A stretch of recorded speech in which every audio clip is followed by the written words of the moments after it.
በቃ ይደክማታል። ቁርአንም ስትቀራ ይደክማታል። እንዲሆኖ ደግሞ ጠንካራ ናት፣ አታቋርጥም። አንዳንዴ ራሴን ያዞረኛል፣ ድክም ይለኛል። 10 ዓመት ልጅ ሆና 16 ኪሎ ላይ ነው የምትገኘው። የልቧ ስፋት አሁን እየጨመረ ነው። በፊት መድኃኒት እየሰጧት ገና ነው ይሉ ነበር።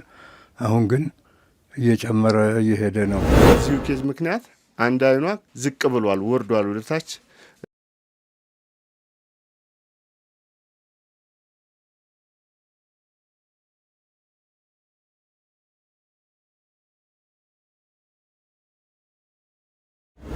እናትነት ከባድ ነው ወዳይ እንደ በእናትነት አይፈተናችሁ። ልጅ አይታመም፣ በቃ ልጅ አይታመምባችሁ።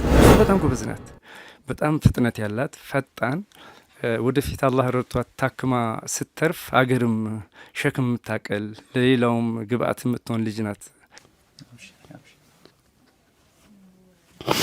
እሷ የምትለውና በቃ እንደኔን እየመከረች ነው ያለችው። እሷ እንደውም አለሃለኝ እያለኝ እና ድረሱልኝ፣ በቃ ልጅ አድኑልኝ።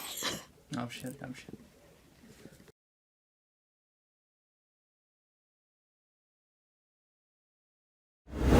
ልጅ አንድ ወር ጊዜ ነው አሁን የተሰጣት ተብሏል። ከአንድ ወር ካለፈ ህይወቷ የመትረፉ አጠራጣሪ ስለሆነ ሁላችሁም የራህመት እጃችሁን ዘርጉና የዚችን ህይወት እናትርፍ። ትምህርት ቤት ስሄድ እየደከመኝ ስለሆነ የቻላችሁትን ያህል ብር አዋጡልኝ።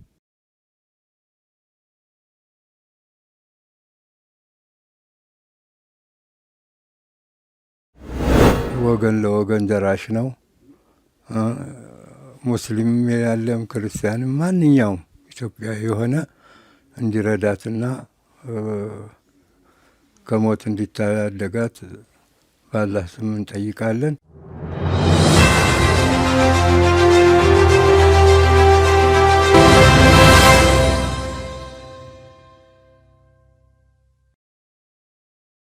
በልብ ክፍተት ህመም የምትሰቃየውን የ10 ዓመት ህፃን ነፍስ እንታደግ።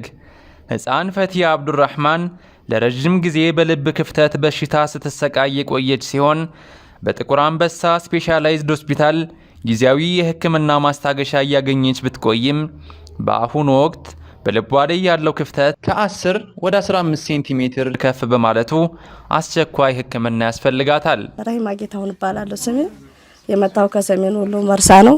መንተ ወረራሎ ሆስፒታል የሚባል ለኛ ጋዛ ሲሄድ ልብ ክፍተት አለባት ሳይሆን መጀመሪያ አጥንቷ ትክክል አይደለም ማለት ነው።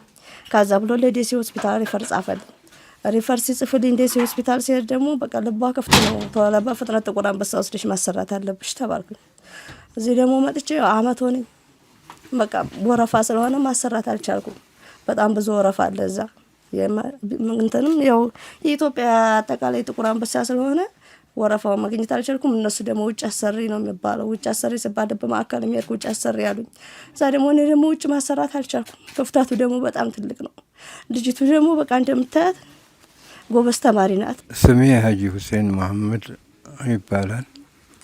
የምኖረው አዲስ አበባ ነው። ኑሮዬም በሙሉ አጋጣሚ እቺ ልጅ አባቷ የባለቤቴ ወንድም ነው። ታላቅና የታናሽ ልጆች ናቸው። እሷ የምትኖርበት ሰሜን ወሎ መርሳ ከተማ ሄጄ ነበረ በ2017 ላይ። አጋጣሚ እኔ ባለሁበት ቦታ ታመመች። ዶክተሩ ይሄ እኮ ጎብጣለች የልብ በሽታ ነው ብሎ ሲናገር አይ አሳዩት አልኩኝ። ደሴ ያሳዩትና መጡ። በቃ ይሄ ልብ በሽታ ከሆነ ጥቁር አንበሳ ነው 20 ሆኖቹ 30 ሰዎች ገንዘብ አዋጡና አሳፍሯት። እኔ ትኬት ቆርጫለሁኝ። አሁን ነገ መቅረት አልችልም። ከነገ ወዳ ቆርጣችሁ ላኳት፣ እኔ እቀበላታለሁ፣ እኔ ጋር ታርፋለች። ልጆች እየለመንኩኝ ጥቁር አንበሳ እንድትታይ ያደርጋለሁ። ስሜ ሼክ ዩሱፍ መሐመድ እባላለሁ። ያው እዚህ ጎረቤት ተከራይቼ ቁርአን ነው ማስቀራው። እቺ ልጅ እንግዲህ እዚህ ነው ማቃት ዘመዶች ጋር መጣ ያረፈች 1 አመት ያክል ህክምና ጥቁር አንበሳ ሆስፒታል እየተመላለሰች ነው ማቃት። መሐመድ ሰይድ አበ ይባላለሁኝ። በዝምድና በኩል የኔ ያጎቴ ልጅ ናት እና ልጅቷን ከ1 አመት በፊት ጀምሮ ነው እኔ ራሴ ነኝ ያመላለስኩ ጥቁር አንበሳ ሲከታተልላት የነበረው። አሁን ላይ ክፍተቱ ድሮ የዛሬ አመት አካባቢ ስትመጣ አንድ 10 ሴንቲሜትር ነበር ክፍተቱ የልብ ክፍተቷ አሁን ላይ 15 ሴንቲሜትር ደርሷል። ያው የህክምና መረጃውንም ይያለሁ እንደምታዩት ክፍተቱ የሚያሳየው 15 ኢንች ስለደረሰ ግዴታ ቶሎ መታከም አለባት። የህፃኗ ህመምና ስቃይ እየጨመረ በመሄዱ በአንድ ወር ጊዜ ውስጥ ይህንን አስቸኳይ ህክምና ማግኘት ካልቻለች ህይወቷ አደጋ ላይ እንደሚወድቅ የህክምና ባለሙያዎች አሳስበዋል። በአንድ ወር ውስጥ ነው የሚለው ይሄ ደብዳቤ በአስቸኳይ በአንድ ወር ውስጥ መታከም አለባት ካልሆነ አደጋ ይፈጠራል። ቁርአንም ስትቀራ ይደክማታል እንዲሆነ ደግሞ ጠንካራ ናት አታቋርጥም። ግን የልብ ግፊት ካመጣ እንደማትሰራ ተነግሮኛል። የሳምባ ግፊት አሁን ያሳያል ተብያለሁ። በቃ ከፍተኛ ሳምባ ግፊት አላት ቶሎ አሰሪ በፍጥነት ነው የተባልኩት። እንደውም አሁን በዚህ ወር ውስጥ ነው የተባልኩት። በቃ በወር ካለፈ የመሰራት ቻንስ የላትም በቃ ብለውኛል። ይሄን እና ምን ይብቃኝ። መድኃኒት እየሰጧት ከአንድ አመት በላይ ቆየ። አሁንም 6 ወር ነው የሚቆጥሯት። 3 ወር ነበረ በፊት አሁን 6 ወር ቆጠሯት። ይህም ቢሆን ያለው ታማሚ ብዛት ስላለው ለዚች ለልጅ ለህክምና ሊደርስ አልቻለም። ሐኪሞቹ ደግሞ የልቧ ስፋት አሁን እየጨመረ ነው። በፊት መድኃኒት እየሰጧት ገና ነው ይሉ ነበር። አሁን ግን እየጨመረ እየሄደ ነው ስላሉና በአስቸኳይ ኦፕራሲዮን መደረግና መሰራት አለባት ስላሉ ያው ሐኪምም ያለውን ሁኔታ በጽሁፍ በመረጃ ሰጥቷል። ህፃን ፈቲያ እጅግ ንቁና ቀልጣፋ ታዳጊ ስትሆን በትምህርቷም ከአንደኛ እስከ 3ኛ ደረጃ በመውጣት የምትታወቅና የቅዱስ ቁርአን ትምህርቷንም ያጠናቀቀች ያከተመች ናት። በመሆኑም ህክምናውን አግኝታ ዳግም ወደ ትምህርቷ ከተመለሰች ለሀገርና ለወገን የምትተርፍ ብሩህ ተስፋ ያላት መሆኗን ቤተሰቦቿ ይመሰክራሉ። ማሻአላህ በቁርአኗ አክተማለች። ያከተመች ልጅ ናት። የ10 አመት እድሜ የሆነች ልጅ ናት። በትምህርቷም 9ኛ ክፍል ናት። ልጅቱ በጣም ጎበዝ ናት። በጣም ፍጥነት ያላት ፈጣን ወደፊት አላህ ረድቷት ታክማ ስትተርፍ አገርም ሸክም የምታቀል ለሌላውም ግብአት የምትሆን ልጅ ናት። ልጅቷ ጎበዝ ነች። ቁርአን በዚህ እድሜዋ አክትማለች። በትምህርቷም ከ1 እስከ 3 ነው የምትወጣው። ጎበዝ ልጅ ነች። ይህችን ልጅ ብናተርፋት በትንሽ ነገር ከምናታት ለቤተሰብ አድጋ ለሀገር የምትጠቅም ልጅ ትሆናለች ብዬ ነው ተስፋ የማደርገው። የ10 አመት ታዳጊ ብትሆንም በህመሟ ምክንያት ክብደቷ ወደ 16 ኪሎ ግራም የወረደ ሲሆን በተፈጠረባት የመተንፈስ ችግር ምክንያት ትከሻዋ በመግበጡ ስቃዋን ይበልጥ ተደራራቢ አድርጎባታል። የሰውነት መቀነስ አጋጥሟታል። ኪሎዋ የምታዩት አሁን የ10 አመት ልጅ ሆና 16 ኪሎ ላይ ነው የምትገኘው። እንደገና እንደምታዩት አይኗ ያው በዚሁ ኬዝ ምክንያት አንድ አይኗ ዝቅ ብሏል ወርዷል ወደታች። እዚህ ጋር ደግሞ የክፍተቱ ዋናው ትልቁ ችግር የልብ እንቅስቃሴ ነው እና ወገቧን ይዟታል። ትንሽ ጎበጥ የማለት ባህሪ አንጥቷል። ያው ለሐኪሞቹም በተመሳሳይ ያጥንት ችግር ነው ብለን ስናሳያት የልብ ክፍተቱ የሚፈጥረው ችግር ነው። ዳንዴ ራሴን ያዞረኛል። ወድቄ አላቅም ግን ደግሞ ድክም ይለኛል። ምግብ ስለማያስበላት በቃ ድካም ነው የሚሰማት። እኩል ጓደኞቿ ጋር አትሄድም፣ ይደክማታል። እንደገና ባለፈው ደግሞ በጣም ወደ 3 ጊዜ የሚሆን በቃ ህይወቷ የለም። መድኃኒቱ በቃ ይነቅለሽ ሰጭን ከቤት ስትል ነው እዛ ከቤት ሄዳ ሀበሩ ስትደርስ በቃ አልሐምዱሊላህ ላይ እንደ ትልቅ ሰው ከዛ ስት አልሐምዱሊላህ አለ። አሁን ደግሞ እኔ በቃ በቶሎ እንድድንልኝ ነው ልጅ እንድድና ማየት እፈልጋለሁ። በቃ ያለችኝ እሷ ናት። በቃ የምኖረውም ለሷ ነው። ወጥቼ ራሱ ለስራ ስለሷ ናት የማታሰረኝ። ገንዘብ አይኑረን አትለይኝ ትለኛለች። እንዲህ ያወራኝ በቃ እናትነት ከባድ ነው ወዳይ እንደ በእናትነት አይፈተናችሁ። ልጅ አይታመም፣ በቃ ልጅ አይታመምባችሁ። የልጅ ስቃይ እንዳያጋጥማችሁ። እኔ በጣም ተሰቃይቻለሁ። አሁን ድረሱልኝ፣ አድኑልኝ።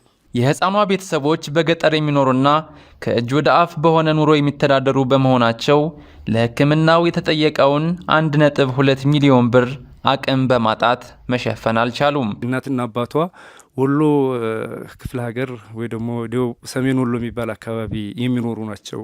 ይችን ልጅ ማሳከም ስላልቻሉ ለልጃችን ድረሱልን የሚል ጥሪ ነውና እኔም እንዳንድ ኢትዮጵያውያን እንዳን ኢትዮጵያውያን ያላችሁ በሙሉ እናት ይሆናችሁ፣ አባት ይሆናችሁ፣ እህት ይሆናችሁ፣ ወንድም ይሆናችሁም በሙሉ ያላችሁን ሁሉ በመዘርጋት የዚችን ልጅ ህይወት አትርፏት ነው ምለው። ተተረባረብን ይች ልጅ ማትረፍ እንችላለን። ታዝማ የውስጥ ደዌ ስፔሻሊስት የሚል አንድ የልብ ሕክምና የሚሰራ ሐኪም ቤት የልብ ማዕከል አለ። እሱን የምታውቁት ይመስለኛል። ለቀዶ ጥገና ብቻ 725,000 ብር ይፈጃል ብሎ ፋይናንስ ሲኤችአሩ ደብዳቤ ሰጥቶናል። ያው ህጋዊ የሆነ ደብዳቤ ማለት ነው።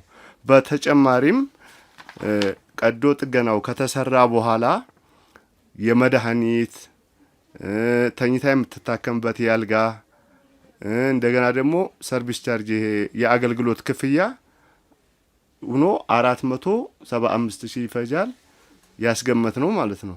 ከዛም አጠቃላይ ድምር 1.2 ይመጣል ማለት ነው። እኔ ግን ፈራሁ። ባለፈውም ታመመችብኝ፣ በጣም ደከመኝ፣ ሆስፒታል ገባሁኝ። ልቧ መድኃኒት መውሰድ አይችልም ሲሉኝ በቃ እንደምታመልጠኝ ነው የማስበው። በጣም ፈራሁኝ፣ አልቻልኩም። ገንዘብም አጣሁኝ። አመት ደከምኩ፣ ተመላለስኩ፣ በቃ አላገኘውም። አሁን ውጭ ማሰራበት አላገኘውም። እና ይሄን አይታችሁ ሁላችሁም 15 ብላችሁ እንድትረዱ ነው በቃ የምትድንበትን መንገድ ልጅ እንድትድንልኝ መድኃኒት ሰለቸኝ በቃኝ ብላኛለኝ። በቃ ብቻዬን ነው የደከምኩኝ። በመሆኑም መላው የኢትዮጵያ ሕዝብ የህፃን ፈቲያ አብዱራህማንን ህይወት ለመታደግ የደግነት እጁን እንዲዘረጋ ወላጅ እናቷ ልጄን አድኑልኝ በማለት በእንባና በለቅሶ ተማጽነዋል። እሷም የምትለውና በቃ እንደኔን እየመከረች ነው ያለችው። እሷ እንደውም አለኝ እያለኝ እና ድረሱልኝ፣ በቃ ልጄን አድኑልኝ።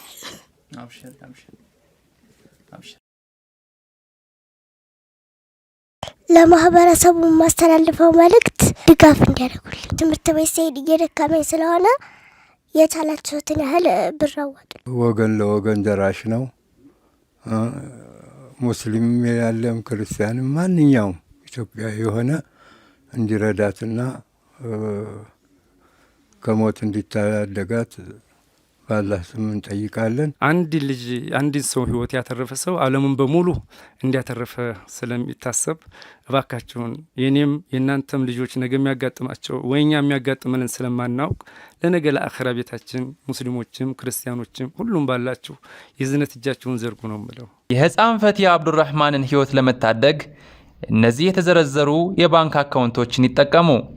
የኢትዮጵያ ንግድ ባንክ 1068 17 22 711 አቢሲኒያ ባንክ 257 20 45 53 በአዋሽ ባንክ 014 25 17 63 65 05 00 የአካውንት ስም ረሂማ ጌታሁን ሙሐመድ። ለበለጠ መረጃ በስልክ ቁጥር 0948 93 19 59 ይደውሉ።